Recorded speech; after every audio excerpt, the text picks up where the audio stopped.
ଆଜ୍ଞା ମୁଁ ଚୈତନ୍ୟ ପୃଷ୍ଟି ଏ ମନ୍ଦିର ମହୋତ୍ସବ ବିଷୟରେ ଅବଶ୍ୟ ଆମର ସେମାନେ କହିବେ, ମୁଁ ମନ୍ଦିର ବିଷୟରେ କିଛି କହିବି। ଆଜ୍ଞା ବୁଦ୍ଧେଶ୍ୱର ମନ୍ଦିର ପ୍ରାୟ ବହୁତ ବର୍ଷ ହେଲାଣି। ସିଏ ଅଜସ୍ର ମାନେ ତାଙ୍କର କୀର୍ତ୍ତି ବହୁତ ଅଛି। ମାନେ କେମିତି ଗାଈ ଆସିଥିଲା, କେମିତି କ୍ଷୀର ଦେଉଥିଲା, କେମିତି ତାର ସାନ୍ତ ଘର ଆସିଲେ ସାନ୍ତ ଘର ପୂଜା କଲେ। ଆମର ଏଠି ଜଣେ ଅଛନ୍ତି ମିଶ୍ର ବାବୁ, ସିଏ ବି ଆସିକି ତାଙ୍କୁ ରାତି ସ୍ୱପ୍ନାଗତ ହେଲା। ସ୍ୱପ୍ନାଗତ ହେବା ଭିତରେ ସିଏ ତାଙ୍କର ଆସିକିରି ତା ବାରଦିନ ନିକେଇକିନି କିବଦନ୍ତୀ ଆଜ୍ଞା ଏ ଚାଲିଛି। ସେଇଦିନରୁ ଯାତ୍ରା ଆରମ୍ଭ ହେଇଛି। ଆଉ ଏମାନେ ବହୁତ ରହିଛନ୍ତି, ଲୋକ ରହିଛନ୍ତି, ବହୁତ ଟ୍ରଷ୍ଟି ଗଲାଣି। ଆମ ଟ୍ରଷ୍ଟି ଅମଳରେ ଆମେ ଯେତିକି ମୁଁ 50 ବର୍ଷ ରହିବା ଭିତରେ ये सब ये घर द्वारा देउल फूल ये सब आरंभ हो। आज्ञा लोचन साध बोली आगे जड़े थे बिहारा सी आज्ञा ये देउल आगे कोठाघर खंडे करते ये सब बिल नटी थिला। ये शनि भी सियाड़े पछरे थे जापर पार्वती मंदिर जो प्रतिष्ठा है से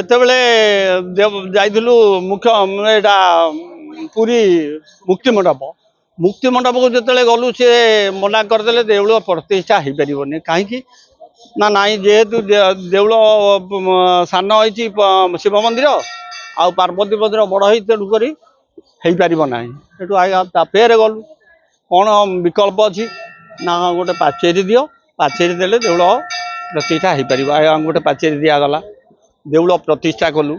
प्रतिष्ठा करने भितर से दिन चलती बागर पागर एमती आसिक बहुत कम आरंभ हो जाए। तापर ये महोत्सव ये वर्ष महोत्सव करने अनुमति मिलला माने आम पंचायत आउ एनएसी मिसिक महोत्सवटा आरंभ हो।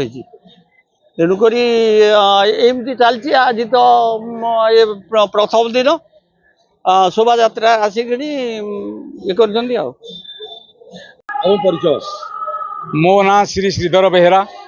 मु यही बुद्धेश्वर मंदिर कमिटीर पूर्व 2013 मसीह 2023 मसीहा पर्यंत संपादक भाषा कार्य करुली एवं यह बुद्धेश्वर मंदिर परिचालन एंडामेंट कमिशन ढेंकानाल जिला अधीन यही कमिटी सृष्टि होता द्वारा मुझे सिलेक्ट हो संपादक कार्य करुली।